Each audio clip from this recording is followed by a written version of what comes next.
The Islamic State in Syria, Iraq, or the ISIL, ISIS, whatever it is known with, has been the most important piece of news in the Middle East in the past few weeks.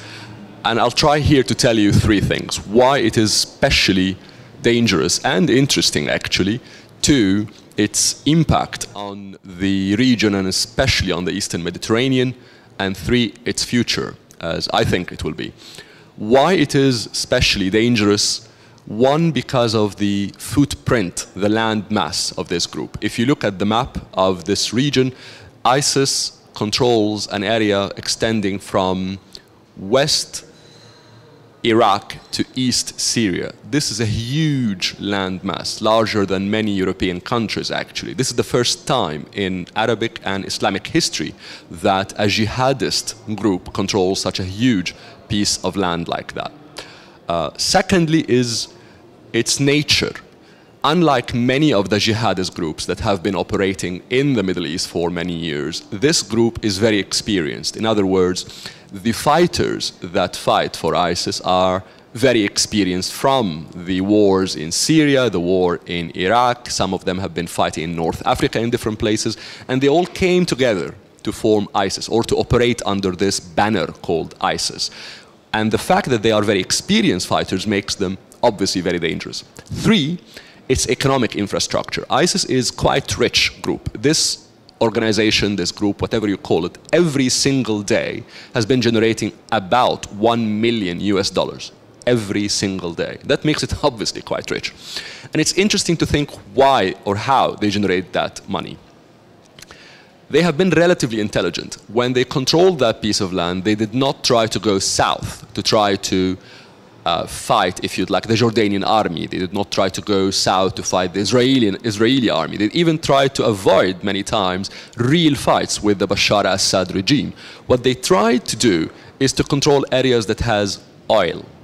And they were also quite intelligent in how they operate with that oil. So they did not have their own engineers, obviously, to dig the oil and transport the oil, but they gave some sort of concessions. So a group would come and say, we can extract the oil, and we can truck and transport the oil, and we can take it to the Turkish borders, for example. And they would take concessions on all of that. All of these concessions would result on every single day to something at least coming to 800, 900,000 US every single day. That cash flow makes it obviously very dangerous. The other interesting or dangerous thing about ISIS is that it has a media strategy. That's not very new for jihadist groups in the Middle East. Most of them have had media strategies before, but this one is quite intelligent because it knows how to tackle, how to go to the young, impressionable, relatively poor young Arabs, and especially in the refugees communities in the Eastern Mediterranean. People need to remember that today there is over 1.5 million Syrian refugees scattered in the Eastern Mediterranean. That's the target of this message of ISIS to a large extent. And finally, it is also very dangerous because it's probably the first jihadist group in history that has a human resources strategy. This group writes in its literature, and I'm not recommending that people read its literature, but they write that they nurture and spot and promote talent. That's very, very different, very new type, almost modern type of thinking for a jihadist group. So all of these points together makes it, I think, very dangerous type of jihadism. In terms of its impact on the Eastern Mediterranean, there are a few points that need to be highlighted, I think. The Eastern Mediterranean has been more or less operating since the end of the First World War, since the fall of the Ottoman Empire, so for the past 1 century, according to a certain system. That system, I think, has now fallen. And the proof in my mind that it has fallen is that the two countries that came out of that system at the end of World War I, which were Syria and Iraq, both of them now have fallen. What is left now is this void, very fluid part of the world, which is the Eastern Mediterranean, and ISIS is trying to not really to expand itself, not trying to create an Islamic state in reality. It's trying to entrench itself inside that part of the world. In other words, it's trying to be sustainable, and that's the real objective of what they're trying to do, which obviously will have a huge impact on this void in the Eastern Mediterranean right now.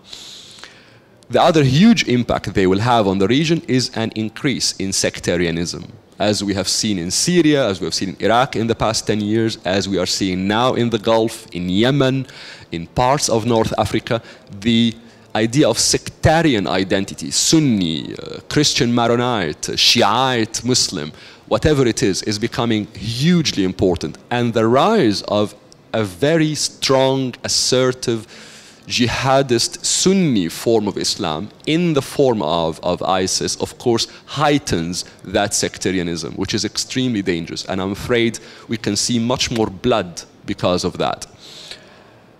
The other final point I would say on the impact on the Eastern Mediterranean is that the rise of ISIS draws other powers to the Eastern Mediterranean. So it's no longer just a fight in Syria or a fight in Iraq. We are seeing Saudi Arabia drawn into that fight to fight ISIS. We are seeing Iran obviously has been in the Syrian and Iraqi situation for many years. It's now drawn more and more into the Eastern Mediterranean. Turkey now we are seeing more or less starting to get drawn into the fight against ISIS and in Syria. Drawing all of these regional powers in the Eastern Mediterranean because of the rise of jihadism, I think is dangerous for the Eastern Mediterranean and for these countries, because there will be a feedback. There will be a feedback cycle, as they say, on these countries. And that's, I think, a very dangerous development. And finally, the future of ISIS. I personally think that it will go through the same experience we have seen with Al-Qaeda. As we all remember, after the war on Afghanistan, Al-Qaeda has been significantly weakened. So I think that will continue to happen in this case as well. I see that with the airstrikes against ISIS, with the alliance more or less appearing, whether by some Gulf states, by Turkey, by some involvement of Iran, and potentially by some ground forces coming from Syria or from Iraq, ISIS most likely will be very weakened. But the problem is not in ISIS itself. The problem is in the 20 or 30,000 jihadists who form ISIS. They will still be there to a large extent. And the other problem, and I'll finish with that point, is that the refugees problem I mentioned earlier, the roughly 1.5 million Syrian refugees who have very limited chance of going back home, very limited chance of finding jobs. Most of them are very young, and most of them are not getting any education. That is almost a time bomb in the Eastern Mediterranean. So even if ISIS as a group is diminished significantly, the idea that is behind ISIS will have some resonance within some, even very small percentage of these refugees, and that's super dangerous.